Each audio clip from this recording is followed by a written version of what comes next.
en el capítulo 6, versículo 3 de la primera carta del apóstol Pablo a Timoteo. Primera a Timoteo, capítulo 6, versículo 3.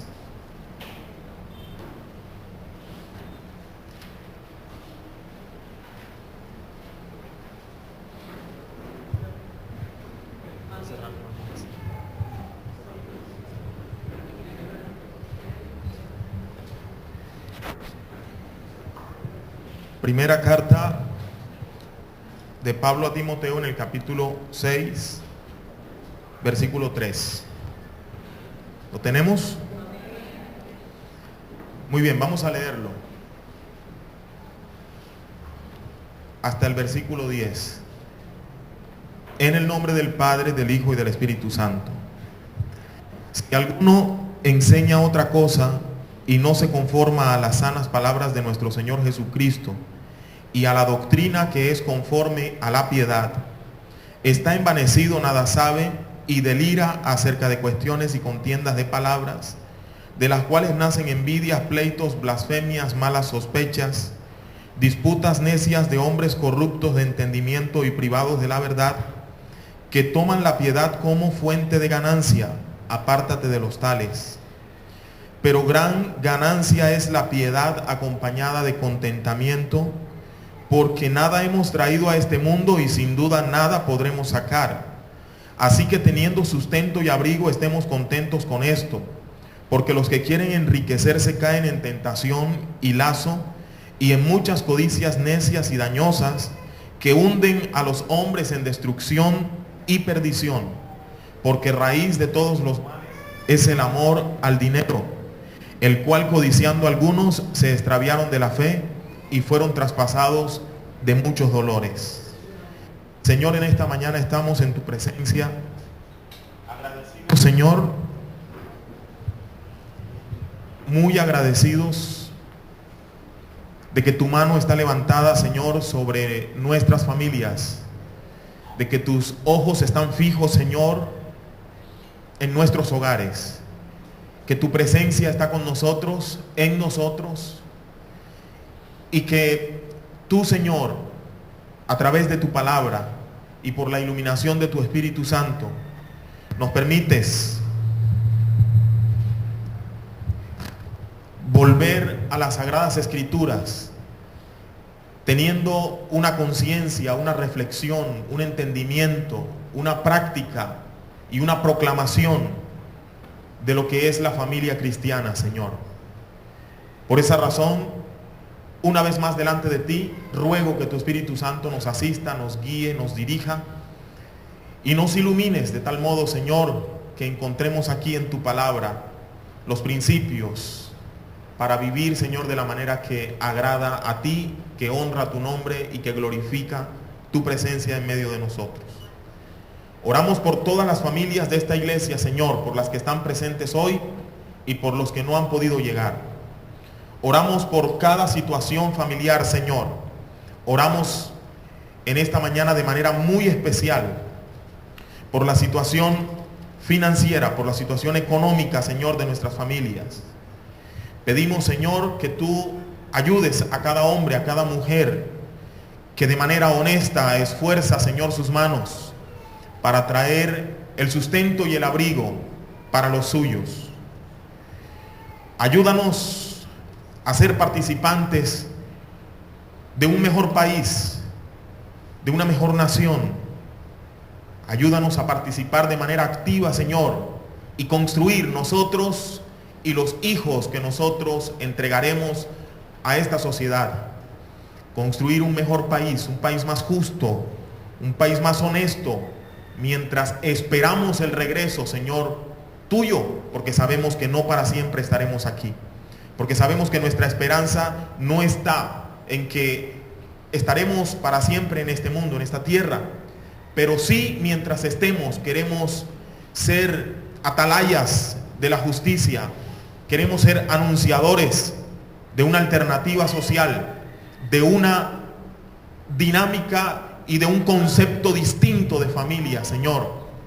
Y poder no solo que sea una proclamación, pero que también sea una práctica, y que esa práctica conlleve a cambios reales, Señor, en nuestra sociedad. Así, en esta mañana, oramos por nuestras familias, en el nombre de Jesús. Y quiero presentar, Señor, a Armando Nieto Tatis, para pedirte por su salud, su situación muy grave, muy crítica de salud, Señor, en este momento. Rogamos por este hombre, Señor, que tú le regales a él la salvación que es en Cristo Jesús, que tú le regales a él el descanso, Señor, en su alma, que él pueda encontrar en ti el reposo, y si es tu voluntad levantarle de esa enfermedad, que así sea, en el nombre de Jesús, amén y amén. Pueden tomar asiento, queridos hermanos y hermanas.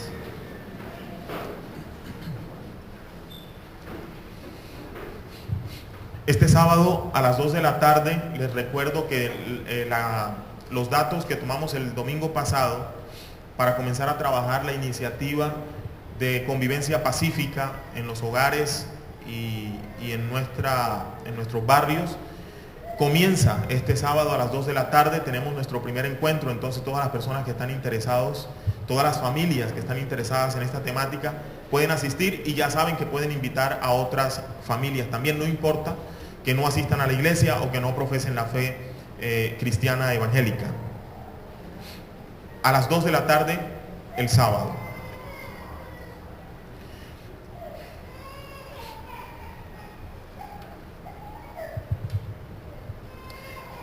Lo que hemos dicho en los dos sermones anteriores, los dos domingos anteriores, es que la responsabilidad económica en la familia recae sobre los hombros de los padres, los tutores o los cuidadores, y en ninguna manera sobre los niños. En Colombia es permitido que adolescentes de 15 años, con el permiso de sus padres, puedan trabajar. Eso quiere decir que cuando estamos diciendo que la responsabilidad económica no recae sobre los niños, estamos hablando de personitas menores de 15 años, y entonces creemos que las personas de 15 años, pues no es lo ideal que salgan a trabajar, no es lo ideal es que puedan terminar sus estudios, capacitarse y todo lo demás, pero personas a partir de 15 años ya son pelados y peladas que deben tener una conciencia de la realidad económica de sus familias, y que deben de alguna manera contribuir, no diría yo que propiamente trabajando, si no es pues el extremo necesario, pero sí teniendo una conciencia y apoyando la economía de la familia. ¿De acuerdo? Eso lo abordaremos en detalle cuando comencemos a hablar de los hijos, porque ahora todavía estamos hablando de los padres, pero quería hacer esa salvedad. La responsabilidad económica recae sobre los adultos, papá y mamá, sobre los dos, no sobre uno, sobre los dos. Y en el ejercicio de esa función, es decir, de la función sustentadora, debe tenerse un entendimiento del mundo colectivo, es decir, debemos saber nosotros que no estamos solos en el mundo. Escúchenme, papá y mamá, que estás luchando por sacar a tu familia adelante y por sustentar tu familia. La idea cristiana es que tú sepas y yo sepamos que no estamos solos en el mundo. ¿Qué quiere decir eso? Quiere decir que los tuyos, tu familia, tu casa, tus hijos, las personas que dependen económicamente de ti, no son más valiosas que las otras personas que no dependen económicamente de ti. Y en ese sentido debemos tener un pensamiento colectivo, un pensamiento que nos haga comprender, escúchenme bien, que no somos habitantes de este mundo solos e individuales. ¿Qué quiero decir con eso? Cierto tipo de explotaciones de las riquezas naturales o de los recursos naturales muchas veces benefician a la persona o a las empresas o a quienes están explotando esos recursos.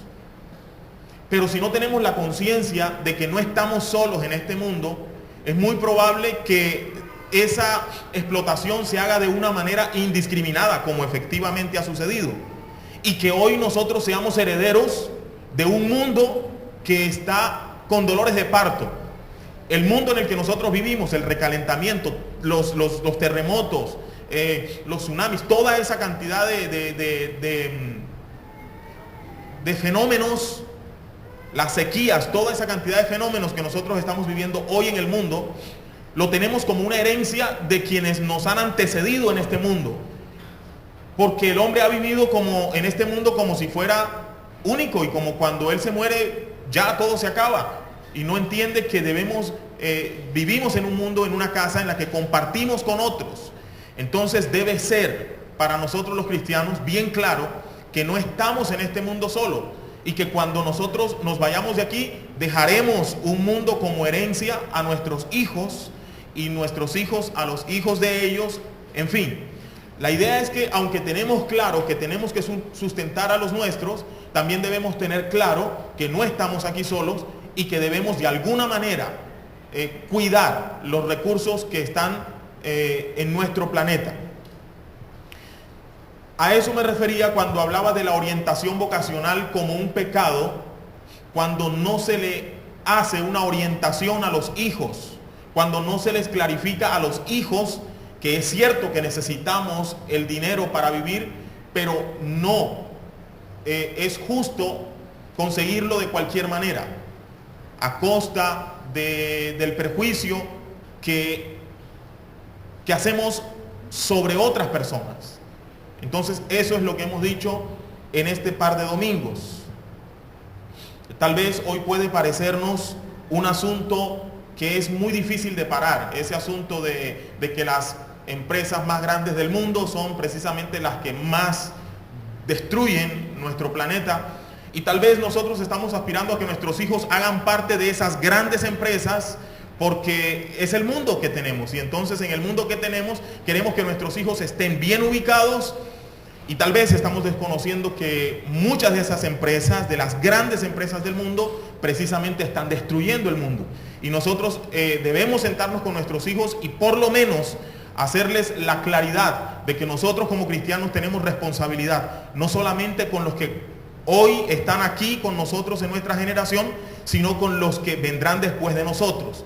Y de alguna manera nuestro cristianismo tiene que reflejarse también en aquello a lo que nos dedicamos para conseguir los recursos económicos. Vale la pena echarle un vistazo a ese asunto. Yo sé que es un asunto escalofriante, es un asunto sumamente difícil, y que en el año de la familia la idea es bendecir la familia, y tal vez esto nos pone en una situación bastante difícil, pero es importante echarle un vistazo a qué estamos deseando nosotros que se dediquen nuestros hijos, y qué queremos nosotros que nuestros hijos hagan, cómo queremos que nuestros hijos se ganen el dinero, y tener en cuenta entonces, repito, que no estamos aquí solos, que compartimos el planeta con nuestros hermanos. Como consecuencia de ese entendimiento de que no estamos solos en este mundo, se desprende una ética que Jesús manifestó en San Mateo capítulo 7 versículo 12. Es decir, haz con los hombres lo que quieres que hagan contigo. Nosotros debemos conducirnos dentro de esa ética. ¿Cómo quieres que hagan contigo? Así haz con los hombres. Entonces, ¿cómo tú hubieras querido heredar un planeta?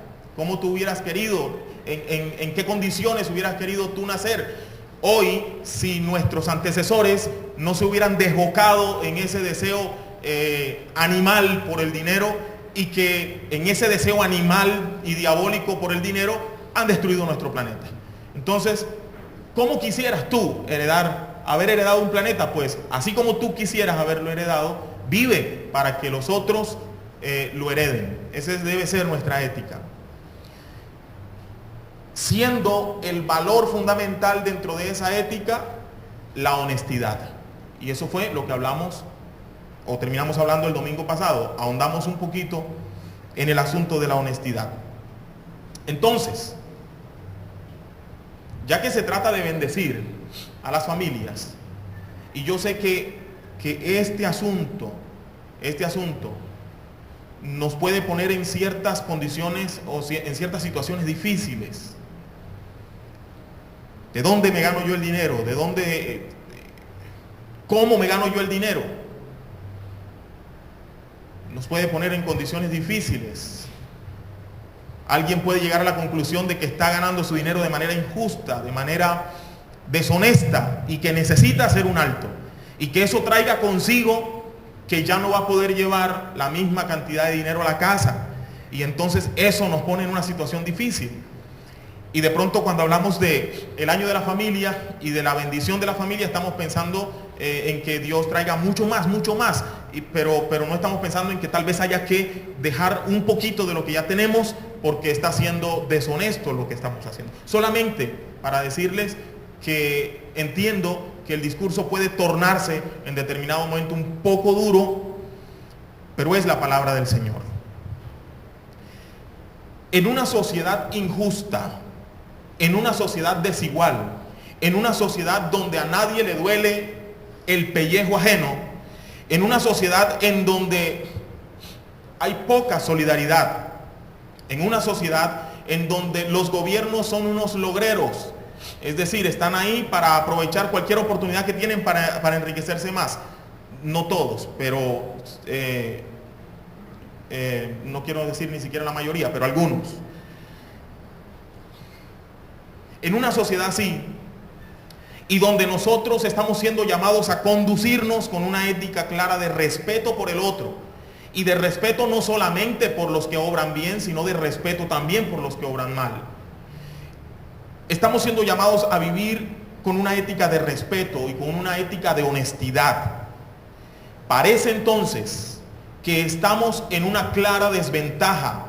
Sin embargo, el Dios Todopoderoso, escuche esto, el Dios Todopoderoso en el que usted cree es y será su proveedor. No escucho amén, uno solo. El Dios en el que usted y yo creemos es y será nuestro proveedor. Jehová proveerá, el Señor proveerá para los nuestros. Esa afirmación de que el Señor proveerá, de que Dios es nuestro proveedor, nos lleva a tener una idea de Dios. Si Dios es mi proveedor, ¿cómo debo concebir a Dios yo como cristiano? Yo como evangélico, yo como familia cristiana. Si Dios es mi proveedor, ¿cómo lo debo concebir? Hay dos maneras, solo para efectos de lo que quiero transmitir esta mañana. Quiero decir que hay dos maneras de concebir a ese Dios. Uno es el Dios de los milagros financieros, o dos, es el Dios de la prosperidad. Y quiero hacer una comparación entre ambos: el Dios de los milagros financieros o el Dios de la prosperidad. ¿Qué hace Dios como nuestro proveedor?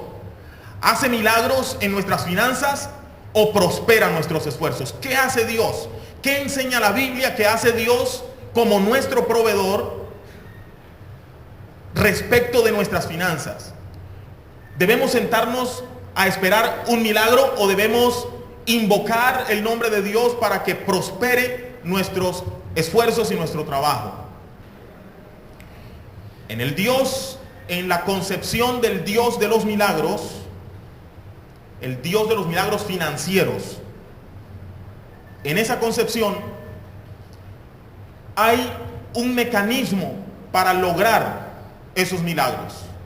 El mecanismo es la siembra, el diezmo, el pacto, pero no el pacto en las moras, sino el pacta con Dios, la primicia y toda una cantidad de arandelas que se han tomado de las escrituras, claro, que se han tomado de las escrituras, pero que en últimas lo único que pretende decirnos es que la manera de nosotros prosperar es dar.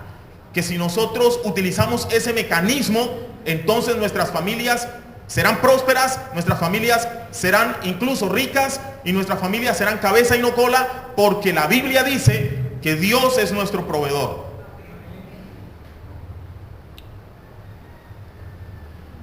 Voy a tratar de decir lo contrario. No que Dios no sea nuestro proveedor, sino que en esa idea de que la manera de nosotros prosperar es sembrando, pactando, diezmando y no sé qué, y dando, esa idea de que de esa manera nosotros vamos a poder ser familias fructíferas y prósperas en sus finanzas, no es tan cierta. No es tan cierta. No estoy diciendo que dar no sea un mandamiento bíblico. No estoy diciendo que dar a la obra del Señor no sea un llamamiento de Dios para nosotros. Pero la Biblia nos presenta el dar como un mecanismo de generosidad, como un mecanismo en donde de lo que hemos prosperado ponemos aparte algo y entonces damos. ¿De acuerdo? ¿De acuerdo? En el Dios de la prosperidad, las Sagradas Escrituras nos enseñan una y otra vez que el mecanismo para nosotros suplir nuestras necesidades económicas es el trabajo. ¿Me escucha? Desde Génesis, Dios puso al hombre en el huerto del Edén y Dios no le dijo al hombre que si traía una ofrenda, que si Abel traía una ofrenda, de esa manera iba a prosperar o iba a tener más. Dios le dice al hombre que debía trabajar y a su mujer que debían trabajar para poder conseguir su sustento. ¿Está bien? Y desde Génesis en adelante nosotros podemos encontrar que en las Escrituras se nos enseña que la manera en que nosotros debemos aspirar y debemos procurar el bienestar económico de nuestras familias es trabajando. ¿Está bien? Trabajando. En la percepción del Dios de los milagros financieros, se asume un estilo de vida entonces facilista y egoísta. Facilista y egoísta, ¿por qué? Porque se asume que Dios es el responsable de los pobres, que Dios es el que responde por los pobres, que un pobre es pobre porque no da. Escúchenme, en el Dios de los milagros financieros se asume que el que es pobre es porque o ha hecho lo malo delante de los ojos de Dios o no está dando lo suficiente para que Dios lo prospere. Y entonces, en esa idea del Dios de los milagros financieros, se asume un individualismo y un egoísmo, en donde la manera en que tú puedes prosperar es dando a Dios y haciendo tú algo delante de Dios para que Dios te dé. Pero la visión en la idea del Dios de la prosperidad es una visión colectiva. Es decir, donde los que tienen riquezas, los que tienen posesiones y posibilidades económicas, son responsables por la ayuda que se le ofrezca a los pobres. Y eso lo encontramos desde el Antiguo Testamento hasta el Nuevo Testamento. Desde la historia de Israel, muchos hacen apología de ese texto en Romanos que dicen: no debáis a nadie nada. La Biblia, ¿tú por qué debes? Eso es malo. Tú no debes deberle nada a nadie. Pero ¿sabe una cosa? Lo que la Biblia prohíbe es el cobro de usura sobre el préstamo. Pero el préstamo es claramente permitido desde el Antiguo Testamento en adelante. Cuando una familia empobrece, entonces aparece una familia que, teniendo las posibilidades, debe socorrer a esa familia. ¿De acuerdo? Entonces, en el Dios de los milagros financieros, en ese concepto de Dios es mi proveedor como un milagrero financiero, se construye una idea individualista y se asume que los pobres son responsabilidad de Dios, que Dios responda y sostenga a los pobres. En la idea del Dios de la prosperidad, los ricos, los que tienen posesiones, asumen, los que tienen abundancia, asumen de alguna manera, no voy a decir cómo es la manera, pero de alguna manera asumen una corresponsabilidad. No una responsabilidad absoluta, pero una corresponsabilidad entre el que está en necesidad y el que tiene la posibilidad. En el Nuevo Testamento encontramos en la carta a los Corintios, en donde Pablo dice, el propósito de la ofrenda o de la colecta es que la abundancia de los que tienen supla la escasez de los que no tienen, para que cuando ellos tengan, entonces se haga lo mismo y se supla la necesidad de los que tienen. Nunca se ve a un alguien diciendo, están en necesidad económica, tienes que hacer un pacto para que Dios supla todas tus necesidades económicas. ¿De acuerdo?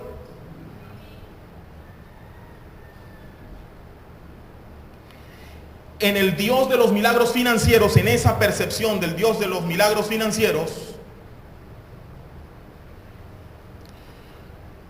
el valor principal es acumular o la acumulación ostentosa. El valor principal en el Dios de los milagros financieros es poder acumular de tal manera que tú puedas mostrar lo que Dios ha hecho contigo.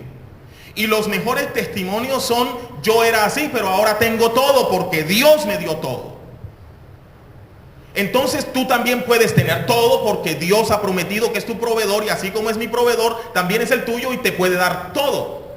Entonces, dentro de la concepción de que Dios es el Dios de los milagros financieros, se crea un valor, el valor del acumular y ostentar. Es decir, cuanto más tengas, más próspero eres.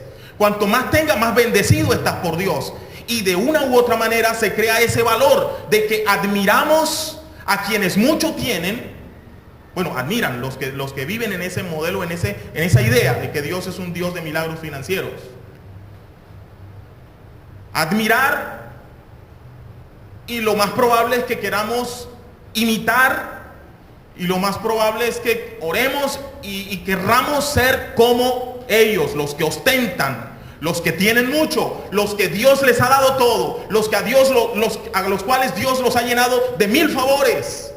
Pero los ha llenado de 1000 favores porque ellos han sido justos en esa idea, porque ellos han sido buenos, porque ellos han diezmado, porque ellos han ofrendado, entonces Dios los ha prosperado. Ahora ellos se muestran como el ejemplo para los que no tienen. En el Dios de la prosperidad, el valor principal es la honestidad, no es la acumulación ostentosa. Quien más debe mostrarse como ejemplo es el más honesto, entendido honestidad como lo que decíamos el domingo pasado. ¿De acuerdo? El apóstol Pablo dice, yo administro esta gran ofrenda. Y cuando Pablo dice gran, me imagino que era gran ofrenda. Y lo hago de manera pública para que todos, nadie me censure. Y después el apóstol Pablo dice, y yo debería vivir de esa ofrenda, porque yo trabajo en lo espiritual, yo debería vivir de esa ofrenda, pero no lo voy a hacer, dice el apóstol Pablo. Entonces aparece ese gran valor de la honestidad diciendo, no lo voy a hacer, y no lo voy a hacer no porque no lo pueda hacer. En otras palabras, el que lo quiera hacer, hágalo. El que trabaje y vive del evangelio, pues hágalo. Pero yo no lo quiero hacer. Y no lo quiero hacer, dice el apóstol Pablo, para que me imiten. Es decir, que en el Dios, en la concepción del Dios de la prosperidad, el Dios que prospera el esfuerzo humano, en esa visión, el valor principal es la honestidad. Y es lo que debemos querer imitar. Amén. Es lo que queremos, lo que debemos querer imitar nosotros. Por último, en el Dios de los milagros financieros,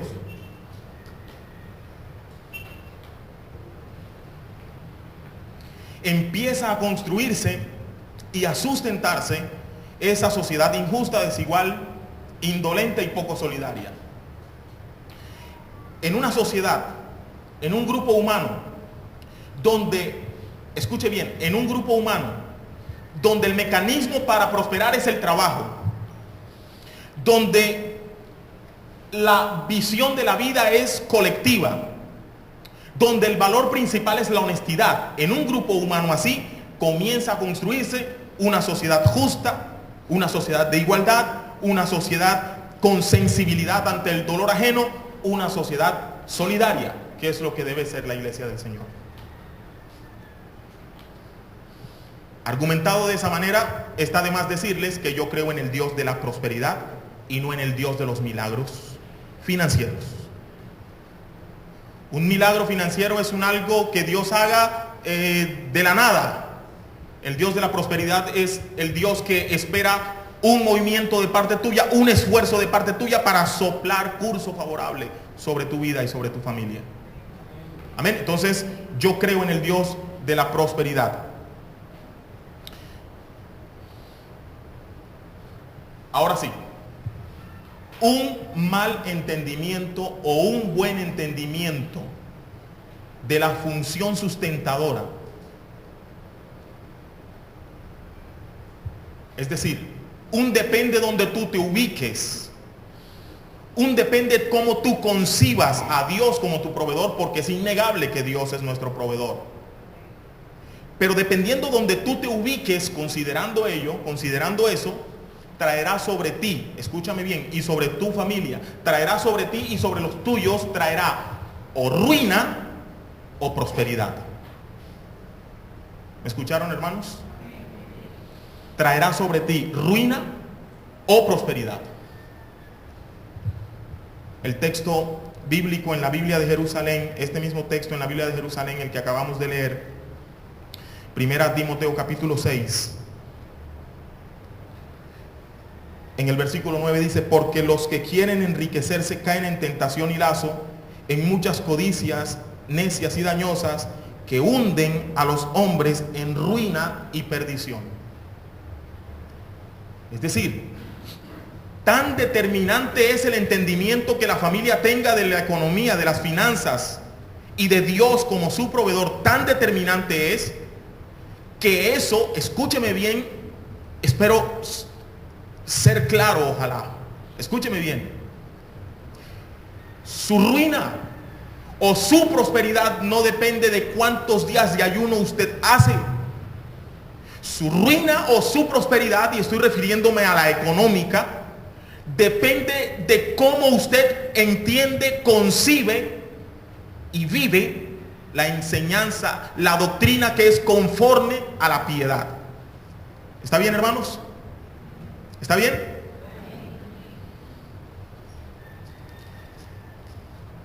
Ese versículo comienza diciendo: si alguno enseña otra cosa y no se conforma a las sanas palabras de nuestro Señor Jesucristo y a la doctrina que es conforme a la piedad.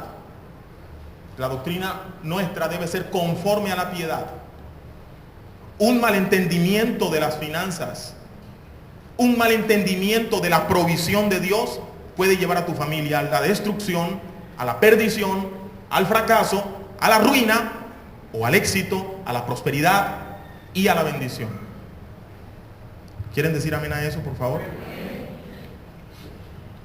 Dejo muchas cosas ahí difíciles, pero trataré de explicarlo. ¿Qué es una familia en ruina económica? ¿Y qué es una familia en prosperidad económica? Sería la pregunta, ¿verdad? Pues bien, nosotros tenemos los modelos de este mundo para determinar qué familia está en ruina económica y qué familia está en prosperidad económica. Entonces es fácil, desde una perspectiva mundana, decir qué es una familia en ruina y qué es una familia próspera. ¿Se acuerdan que en aquella película En búsqueda de la felicidad, se acuerdan que yo les comenté en aquella vez que prediqué sobre el mismo tema? ¿Se acuerdan? Él estaba en ruina, su economía estaba arruinada mientras no tenía empleo, pero terminó siendo un hombre exitoso cuando se convirtió en un hombre poderoso económicamente. Entonces es fácil definir quién está en ruina y quién está en prosperidad. Pero les tengo que decir que las Sagradas Escrituras va en total contravía con esa concepción, y queremos mirarlo en esta mañana. Es decir, no en total contravía queriendo decir que estar en bendiciones no tener y estar en ruina es tener, no. Pero debemos entender un poco más qué es la ruina económica, financiera, y qué es la prosperidad económica o financiera. Entonces a eso vamos a entrar ahora.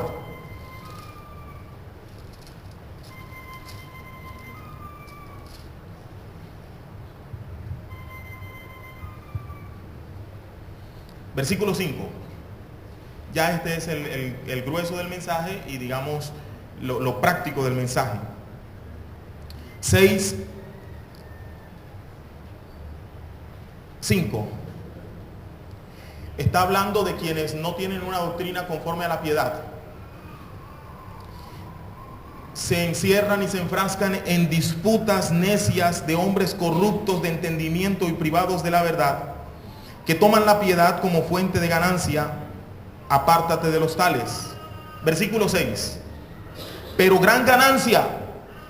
¿Cuánta ganancia? ¿Poca o mucha? Pero gran ganancia. Ahora bien, si nosotros somos gente de negocio, sabemos que cuando nos dicen vas a tener una gran ganancia de este negocio que vamos a hacer ahora, entonces uno tiene que ponerse pilas, ¿cierto? ¿Cuántos dicen amén? Amén. Les tengo un negocio, ustedes siembran 10,000 y Dios les devuelve 100,000. Mi garante es Dios. Conmigo no se vengan a arreglar. Si Dios no se los da, fue porque ustedes hicieron algo, pecaron o algo. Entonces yo les digo, bueno, vamos a ver, gran ganancia hay de esto que les voy a proponer. El apóstol Pablo dice, gran ganancia, y se está refiriendo al dinero. Gran ganancia. ¿Cuánta ganancia? ¿En dónde está la gran ganancia? Gran ganancia es la piedad acompañada de contentamiento. ¿Cuántos dicen amén a eso? Óigame, una familia en ruina es aquella familia que no manifiesta piedad por ninguna parte. ¿Me escucha? ¿Me escuchó? Tenga dinero o no tenga dinero. Si una familia no manifiesta piedad, es una familia en gran ruina económica, según la Biblia. No según Hollywood, ni según el capitalismo. Pero según la Biblia, una familia que es indolente ante la necesidad del pobre es una familia en gran ruina. O podríamos decir en esta mañana, es una familia miserable. ¿Cuántos dicen amén? Amén. Son unos miserables los que no piensan en los pobres. ¿De acuerdo? Escuche lo que dice San Agustín de Hipona refiriéndose a la piedad.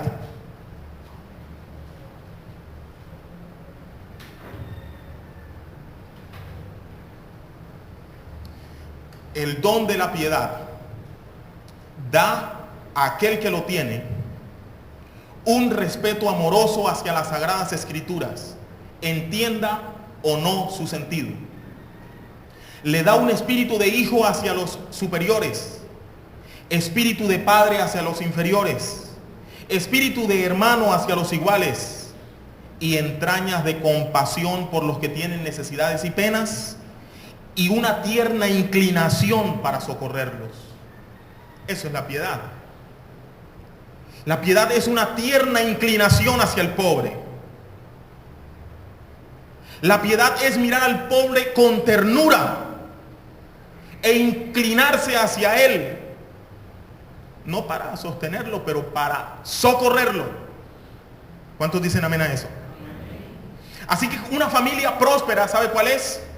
Aquella que cuando se sienta en la mesa a tomar sus alimentos, caviar o arroz con lenteja, lo que sea, cuando se sientan a la mesa, no está determinada su ruina o su prosperidad por lo que pone sobre la mesa. Está determinada su ruina o su prosperidad por la actitud que presenta frente a lo que está delante de su mesa. Entonces una familia próspera es aquella que frente al arroz con el guineo puesto encima, toman sus manos, pero no como un rito, sino como una tierna inclinación hacia el pobre, y dicen: oh Dios, gracias por este nuestro pan, y rogamos a ti por los pobres, que nuestro país algún día entienda y pueda vivir de manera honesta. Amén. No les he dicho un modelo de oración, pero les he dicho lo que uno debe hacer frente al sustento que Dios le da. Una familia próspera es una familia que muestra piedad, tenga o no tenga. ¿Me escuchó? Porque la piedad no depende del bolsillo, la piedad depende del corazón. ¿Está bien?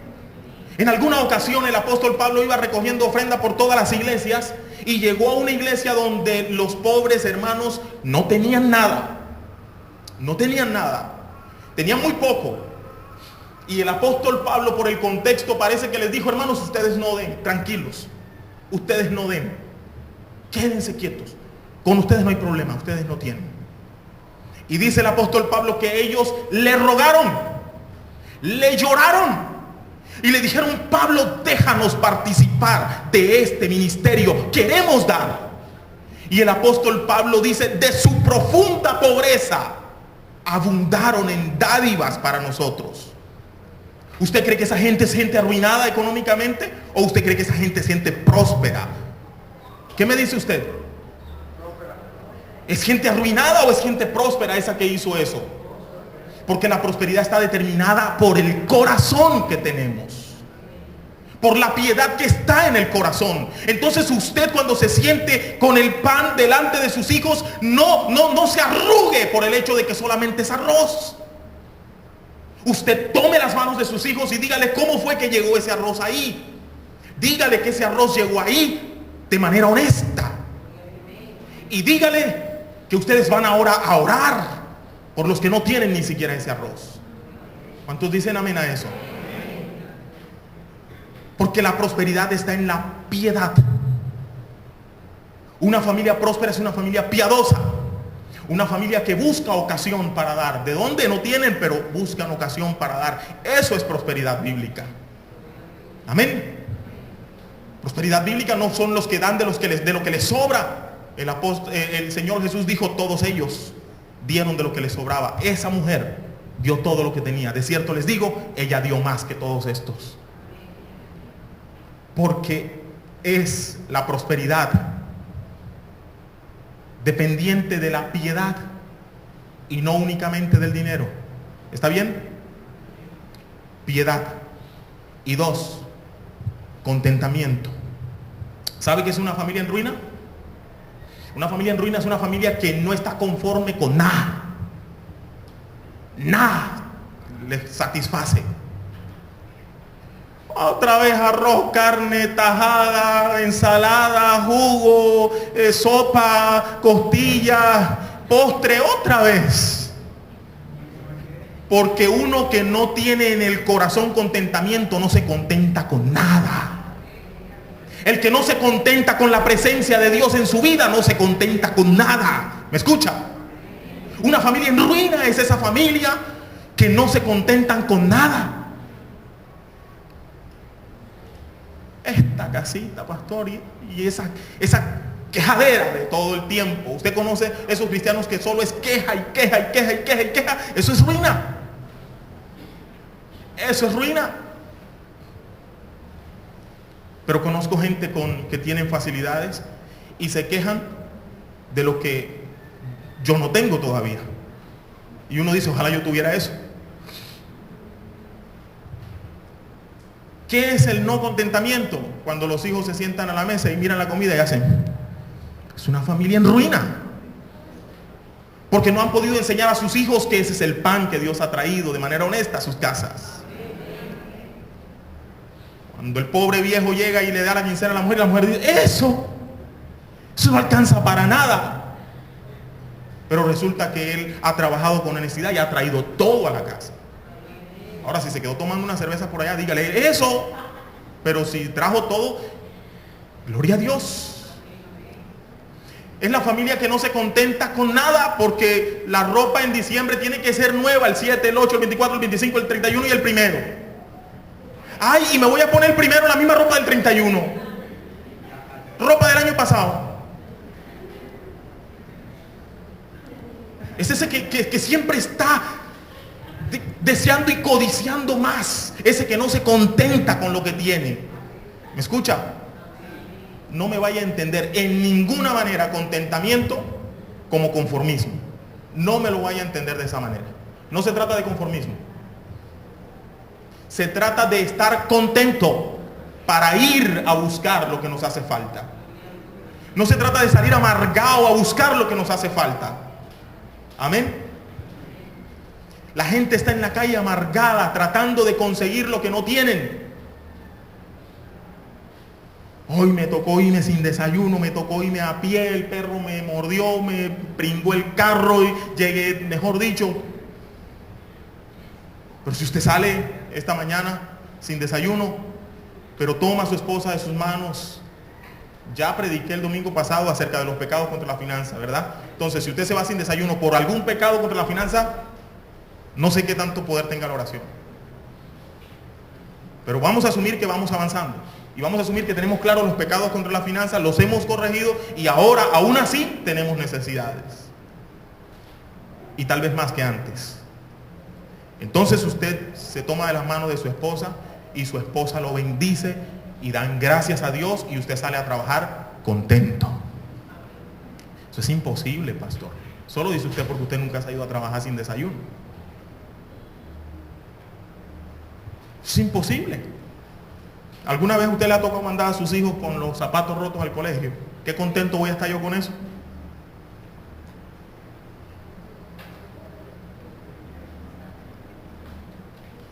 Pero, por el contrario, si una familia tiene mucho, pero aún así están queriendo lo más, y nunca están pensando en el pobre, y nunca están pensando en el que necesita, y nunca están pensando en que yo quiero llevar a la iglesia, yo he prosperado esto, voy a traer a la iglesia esto, porque he prosperado, porque tal vez haya alguien que necesite, o yo quiero llevar, yo vi a un hermano así y yo quiero llevar algo a ese hermano.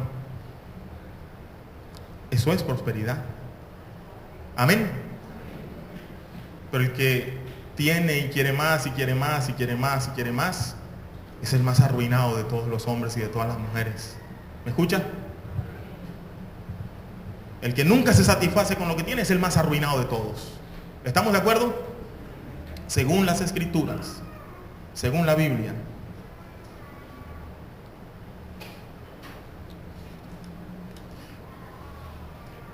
Primera Timoteo capítulo 6, versículo 9.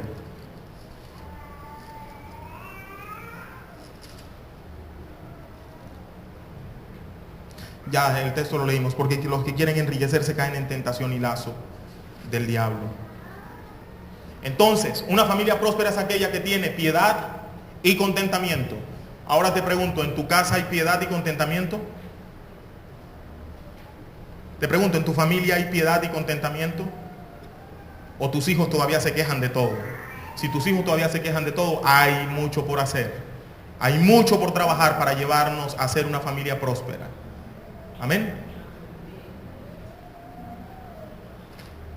Ahora, pareciera que yo hasta ahí, si lo dejo hasta ahí, pareciera que yo he dicho que piedad y contentamiento significa, tengo esto, nos quedamos con esto, nos quedamos comiendo arroz toda la vida porque tengo que estar contento con esto. Pero no, en ninguna manera.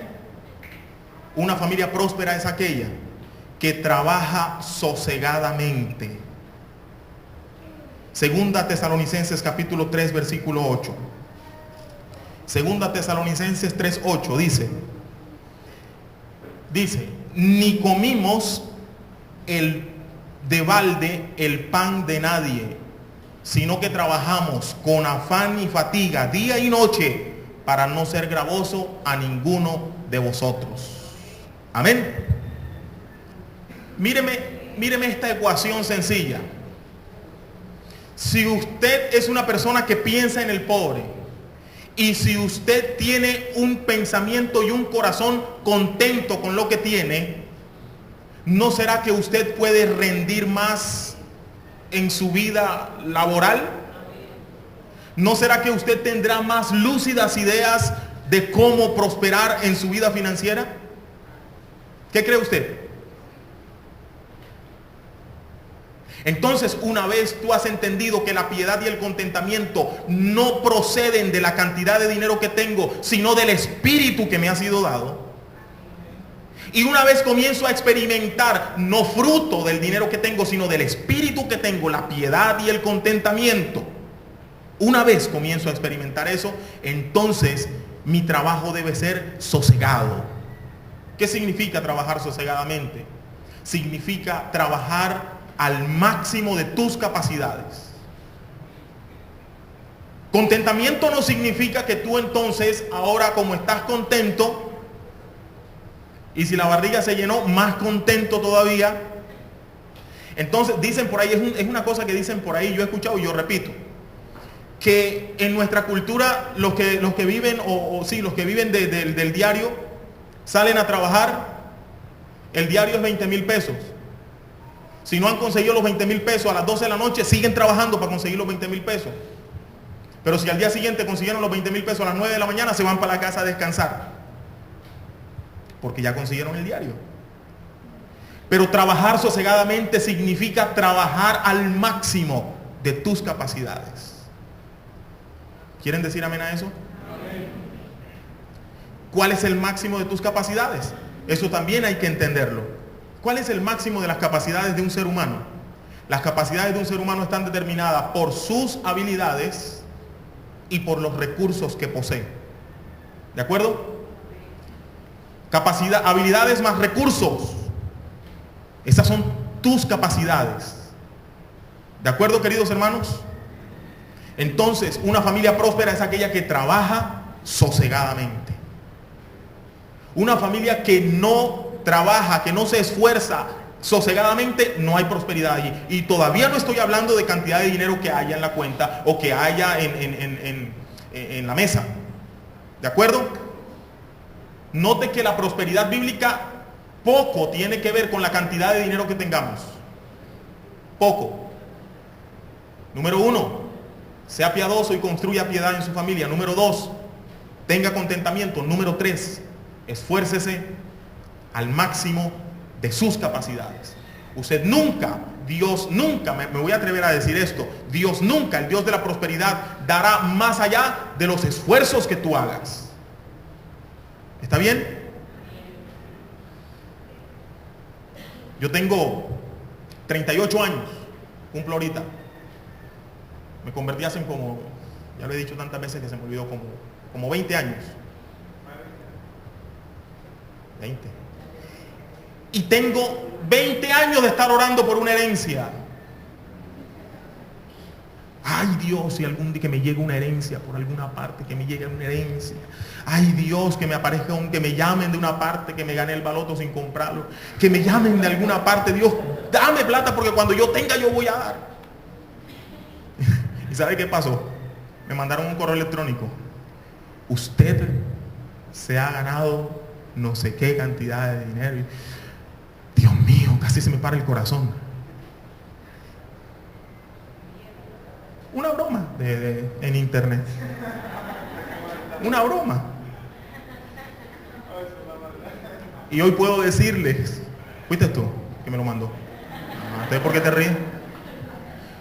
Hoy puedo decirles con conocimiento de causa, queridos hermanos, que Dios prosperará tu vida económica cuando te esfuerces sosegadamente, utilizando tus habilidades más los recursos que tienes. Entonces Dios soplará sobre tu vida. Amén. Número 3. Segunda Tesalonicenses 3, versículo 6, por favor.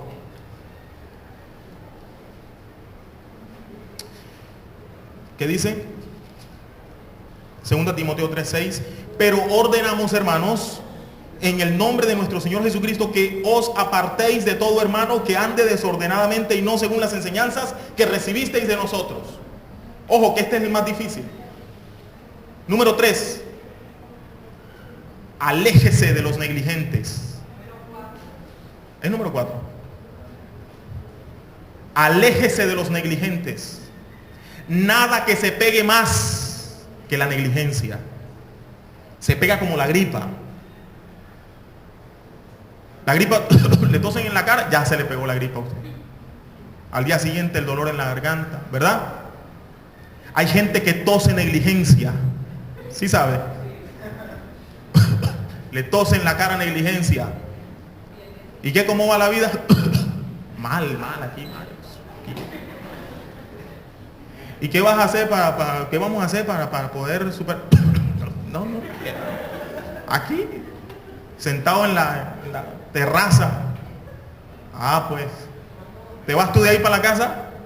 El dolor de garganta al día siguiente, ¿verdad? Ay, Dios, soy un pobre.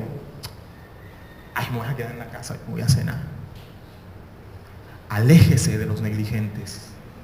O cuando vaya a hablar con un negligente, póngase un tapaboca. ¿De acuerdo? ¿Qué es un negligente? Un negligente es alguien que no se esfuerza, que quiere prosperar comprando el baloto. ¿De acuerdo? Un negligente es ese. Pero ¿sabe una cosa? Que la diligencia también se pega. Cuando usted ve a alguien que dice, ¿y qué vas a hacer ahora? No, ahora voy a hacer esto porque me toca hacer esto y no sé qué. Y usted lo queda mirando y le está tosiendo también. Pero ese sí póngale la cara para que se le pegue. Él está tosiendo. Yo voy ahora, voy a hacer esto y voy al banco y voy a trabajar póngale la cara para que se le pegue. Porque tanto se pega la negligencia como se pega la diligencia. Únase a gente diligente, a gente emprendedora. Únase a gente de fe. La gente de fe no es la que se queda esperando el milagro. La gente de fe es la que va y trabaja y busca y consigue y hace y llega a la casa con algo. Amén. Y si no llega con algo, por lo menos trabajó. ¿Está bien, queridos hermanos? Ese es el número 4. Asóciese con los diligentes y aléjese de los negligentes. El apóstol Pablo dice en este texto, parece duro, ¿verdad? Me imagino que lo habían leído muchas veces. Les ordenamos que se aparten de todo hermano que ande desordenadamente. Leamos el versículo 14. Si alguno, de 2 Tesalonicenses 3:14, si alguno no obedece a lo que decimos por medio de esta carta, a ese señaladlo y no se junten con él para que le dé pena. ¿Me escuchó? Así dice el texto. La Biblia mía dice así. Si alguno no obedece, ¿y sabe qué es lo que no obedece? El apóstol Pablo ha dicho, porque ya les hemos ordenado varias veces, el que no quiere trabajar, que tampoco coma. Si alguno no obedece eso, apártense de él para que le dé pena. Amén. Ojo, pero ahí salen temperamentos. Ahí salen gente que son más groseritas que otras. Entonces, gracias a Dios que el texto no termina ahí. Y el texto dice, mas no lo tengan por enemigo, sino amonéstenle como hermano. Quiéranlo. Al negligente hay que quererlo. Póngase el tapaboca, vaya, quiéralo. Pero anímelo. Péguele usted la diligencia suya a él. ¿De acuerdo? Péguesela usted a él. Número 5. El ministerio infantil hace varios domingos, Luz Marina, me tienen. Ay, pastor, ¿por qué usted predica tan largo y salimos tarde? Pobrecito, ¿verdad? Escuchen. Voy por el 5, hermana Mariela. Este lo voy a tomar más como un texto de interpretación que un texto de... Lo que hemos leído son literales, ¿verdad? Pero este lo quiero leer como un texto de interpretación. Ahora, usted es piadoso, usted anda contento, ¿de acuerdo? Usted es piadoso, usted anda contento, usted se esfuerza al máximo, usted se aparta de los negligentes, usted se une a los diligentes. Y entonces ahora usted abra sus ojos. O permita que sus ojos espirituales se abran para que estén atentos a la oportunidad o al tiempo oportuno que el Señor muy probablemente traiga sobre su familia y sobre usted. ¿Me escuchó? No antes.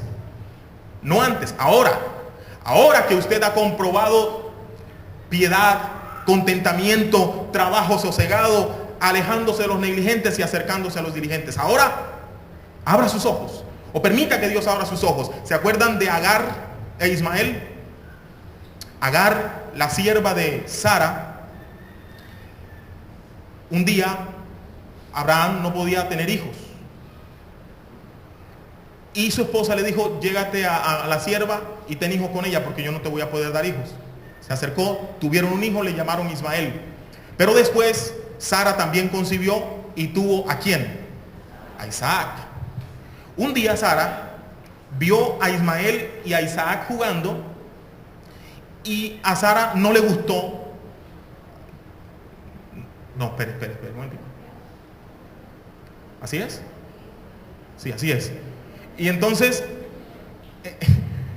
Sara le dijo a Abraham, hazme el favor y échame a esta sierva con su hijo de la casa, porque no van a heredar conmigo. Con mi hijo no van a heredar. Échalos.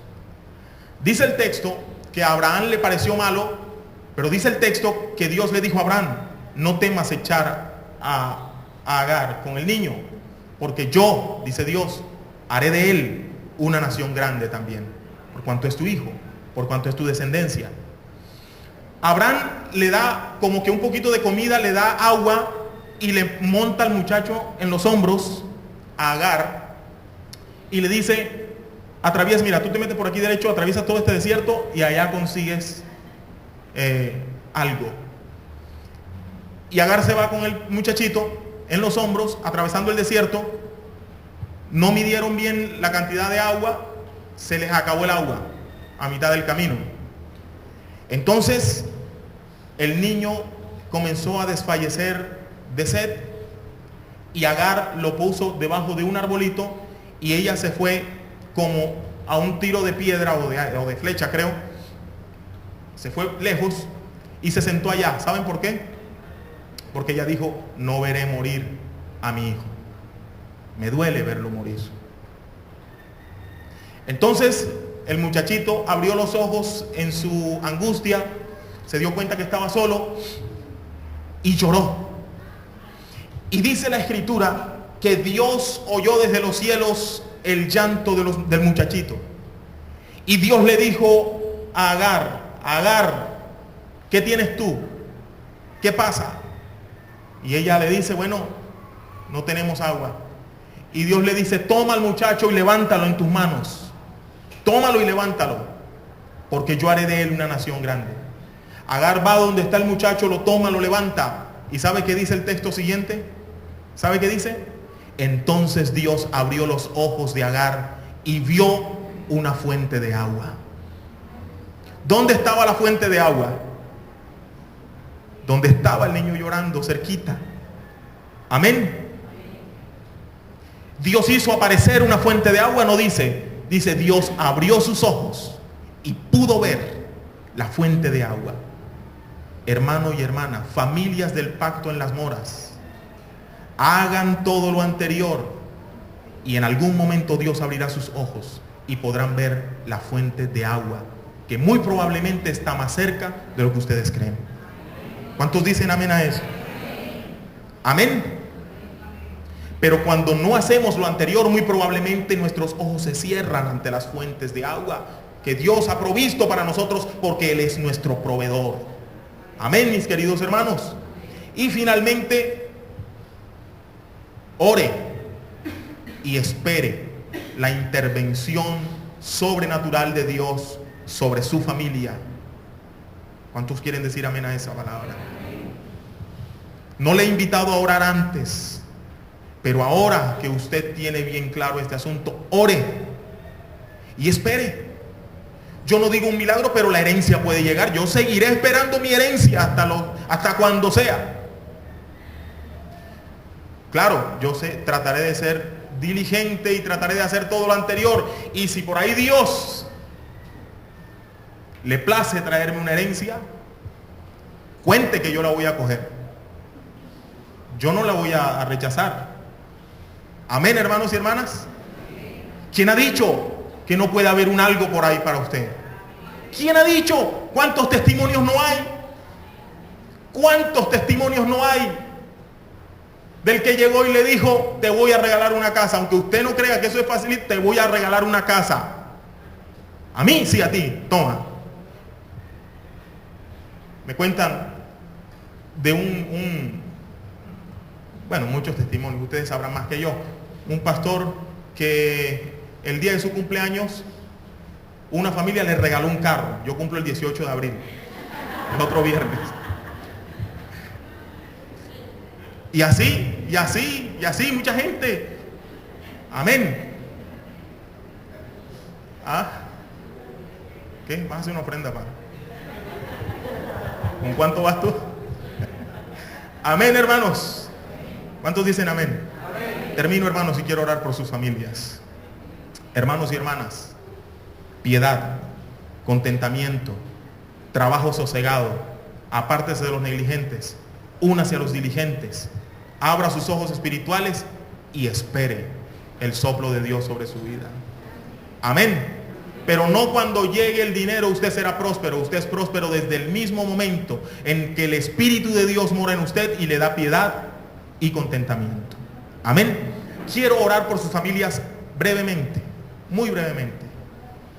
Yo hace unos años atrás, yo creo que ustedes se acuerdan, prediqué sobre más o menos este tema, hablando de la libertad financiera. Y les dije en aquellos momentos que yo creía que Dios me había dado una unción para orar por las familias y las finanzas de las familias. Que yo creía, ¿se acuerdan? Ahora creo otra vez. Entonces yo quiero orar por su familia. Póngase sobre sus pies un momento.